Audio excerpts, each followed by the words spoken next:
بسم اللہ الرحمن الرحیم۔ کہا جاتا ہے کہ ہر کامیاب نیک انسان کو اللہ پاک شہادت کا رتبہ عطا فرماتا ہے۔ شہادت کی موت ہر کسی کے نصیب میں نہیں ہوتی۔ اللہ پاک نے شہادت کے مقام کو نبوت کے مقام کے تیسرے درجے پر رکھا ہے۔ قرآن کریم میں ارشاد باری تعالیٰ ہے کہ جو لوگ اللہ کی راہ میں شہید کیے گئے ان کو مردہ نہ سمجھو بلکہ وہ زندہ ہیں، اپنے رب کے مقرب ہیں، خوش ہیں، وہ ہر چیز کھاتے پیتے ہیں جو اللہ پاک ان کو عطا فرماتا ہے۔ جو لوگ ان کے پاس نہیں پہنچے بلکہ ان سے پیچھے رہ گئے وہ اس حالت میں بھی خوش ہوتے ہیں، ان پر کسی قسم کا خوف نہیں ہوتا، وہ تو ہر وقت اللہ تعالیٰ کی نعمتوں سے لطف اندوز ہوتے رہتے ہیں۔ اللہ پاک ایمان والوں کا اجر ضائع نہیں فرماتا۔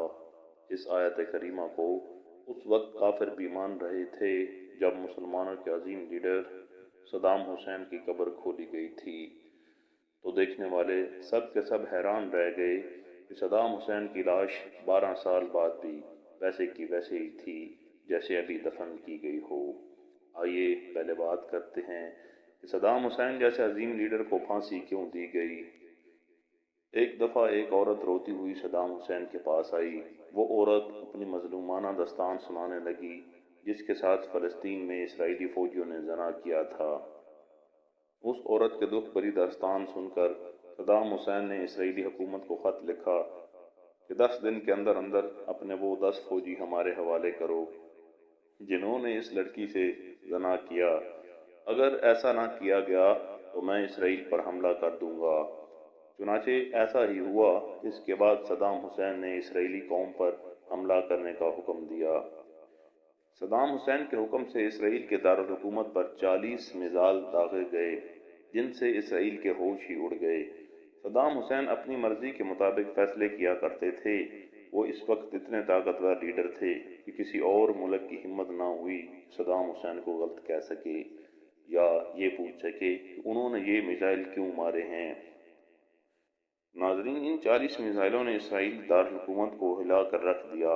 ان دھماکوں میں بہت سے یہودی مارے گئے، اسرائیل کی بلڈنگیں تباہ و برباد ہو گئیں۔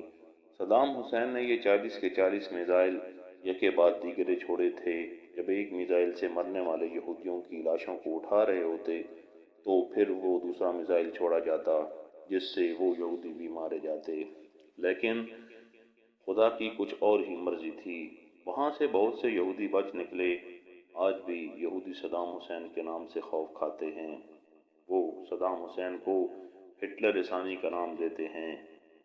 اب سب ملکوں کے دلوں میں یہ خوف بیٹھ گیا تھا کہ ہم نے عراق کو چھیڑنے کی کوشش نہیں کرنی، نہیں تو یہ ہماری نسلیں تباہ و برباد کر کے رکھ دے گا۔ اب یہ ساری ملک اندر ہی اندر سازشیں کرنے لگے۔ امریکہ نے اپنی حفاظت کے سلسلے میں یہ سوچنا شروع کیا کہ کس طرح صدام حسین کو توڑا جائے۔ امریکہ ہر صورت عراق پر حملہ کرنا چاہتا تھا۔ اس حملہ کو درست ثابت کرنے کے لیے ایک بہت ہی بڑا کھیل کھیلا گیا۔ امریکی حکومت اور ان کے اتحادیوں نے صدام حسین پر بچوں کے ہسپتال پر حملہ کرنے کا الزام لگا دیا، جسے ثابت کرنے کے لیے امریکہ کے صحافیوں کو بہت ڈالر کھلائے گئے۔ دن رات سوشل میڈیا پر یہ خبریں چلائی گئیں۔ جب امریکہ اس سازش میں کامیاب ہو گیا اور اس بات کو اور بچوں کے ہسپتال کو جواز بنا کر امریکہ نے عراق پر حملہ کرنے کا فیصلہ کیا۔ امریکی فوج اور اس کے اتحادیوں کو اس بات کا علم تھا کہ عراق کے پاس وسیع پیمانے پر تباہی مچانے والے ہتھیار ہیں۔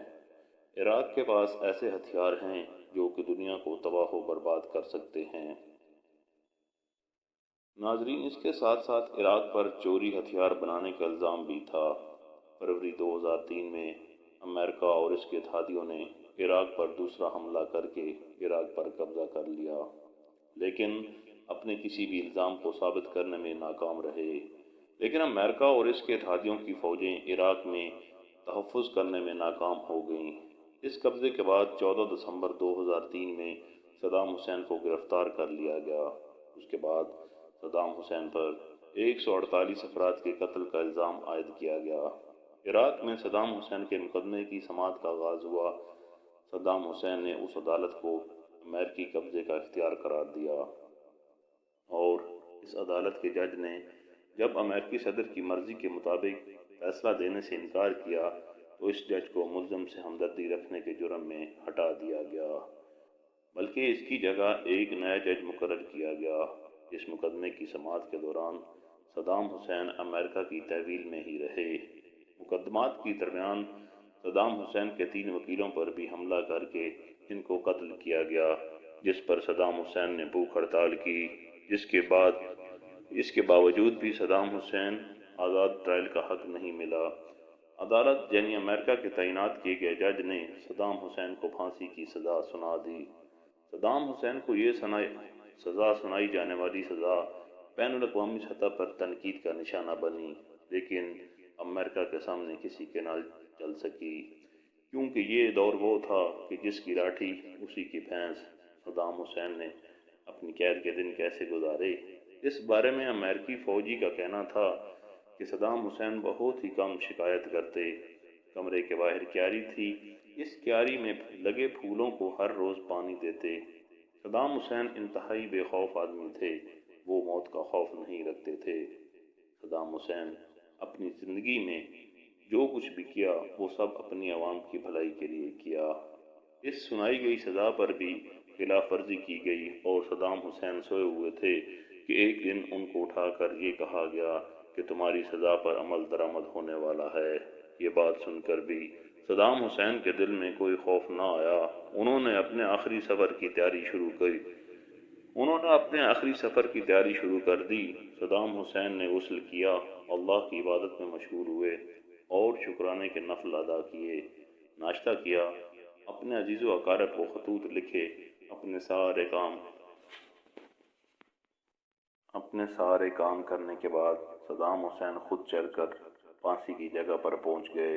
پھر ان کو پھانسی دے دی گئی۔ صدام حسین کو مرنے کے بعد ان کے آبائی گاؤں الجام میں دفنایا گیا، لیکن اس وقت امریکی صدر بش نے ذاتی طور پر صدام حسین کی لاش کو امریکی جہاز میں بلغراد میں منتقل کرنے کا حکم دیا۔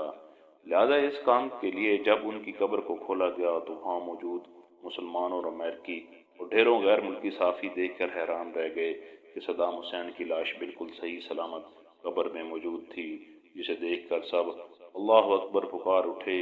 اس کے بعد ان کی لاش کو وہاں سے نکال کر منتقل کیا گیا۔